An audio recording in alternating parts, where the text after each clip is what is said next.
దేశవ్యాప్తంగా ఈ యొక్క అంబేద్కర్ విగ్రహాలను శుద్ధి చేసుకుంటూ జ్యోతి ప్రజ్వలన కార్యక్రమం నిర్వహించడం జరుగుతుంది. ముఖ్యంగా డాక్టర్ బిఆర్ అంబేద్కర్ ఆశయాలను ప్రజల్లోకి తీసుకెళ్లడానికి ఈనాడు భారతీయ జనతా పార్టీ ముందుకెళ్తా ఉంది. ఆయన చేసిన ఆశయాలు ప్రజల కోసం పోరాడింది కూడా చెప్పాలనే ఉద్దేశంతో ఈనాడు ఈ కార్యక్రమం తీసుకోవడం జరిగింది. అదేవిధంగా రేపు ఈ యొక్క సఫాయి కార్మికులకు సంబంధించిన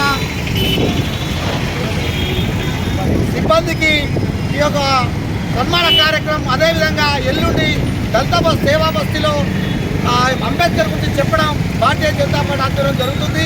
ముఖ్యంగా 135 యొక్క జయంతి సందర్భంగా భారత రాజ్యాంగాన్ని ప్రపంచ దేశాలకు చెప్పిన మహోన్నత వ్యక్తి డాక్టర్ బిఆర్ అంబేద్కర్. అదేవిధంగా ఆయనకు భారత రత్న ఇవ్వడానికి గతంలో ఉన్న ప్రభుత్వం కాంగ్రెస్ ఇతర ప్రభుత్వం వచ్చినాకనే భారత రత్న బిల్లు వచ్చినది ఒకసారి ప్రజలు అర్థం చేసుకోవాలి.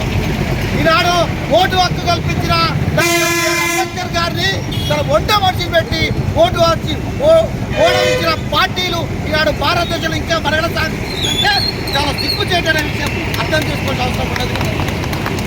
అదేవిధంగా డాక్టర్ బిఆర్ అంబేద్కర్ మహిళలు దేశంలో పురుషులతో పాటు సమానంగా మహిళలు ఉన్నారు.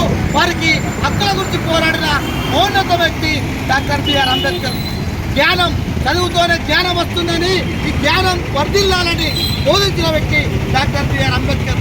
ఆనాటి అంబేద్కర్ కళలో ఈనాడు 16వ తారీఖు నాడు మహిళా బిల్లు ప్రవేశపెట్టి నరేంద్ర మోడీ గారి నాయకత్వంలో మహిళలకు నాడు 33% రిజర్వేషన్ ద్వారా పార్లమెంట్ చట్టసభల్లో ఇచ్చిన సంగతి ఈ యొక్క అంబేద్కర్ జయంతి సందర్భంగా మనం అందరూ గుర్తు చేసుకోవాల్సిన అవసరం ఉందని నేను ఈ సభాముఖంగా కోరుతూ ఈనాడు భారతీయ జనతా పార్టీ మండల శాఖ ఆధ్వర్యంలో మరి రత్నపురం బలరాం గారు ఈ కార్యక్రమంలో జిల్లా ఆఫీసరు జిల్లా ఉపాధ్యక్షుడు జనపల్లి రవీందర్ రెడ్డి గారు, అదేవిధంగా చందా మహేందర్ గారు, మా రమేష్ గారు, మా కౌన్సిలర్ వర్ణలత గారు, అనేక మంది భారతీయ జనతా పార్టీ కార్యకర్తలు దళిత నాయకులందరికీ కూడా ఉద్యమాభివందనాలు తెలియజేస్తూ జై భీమ్.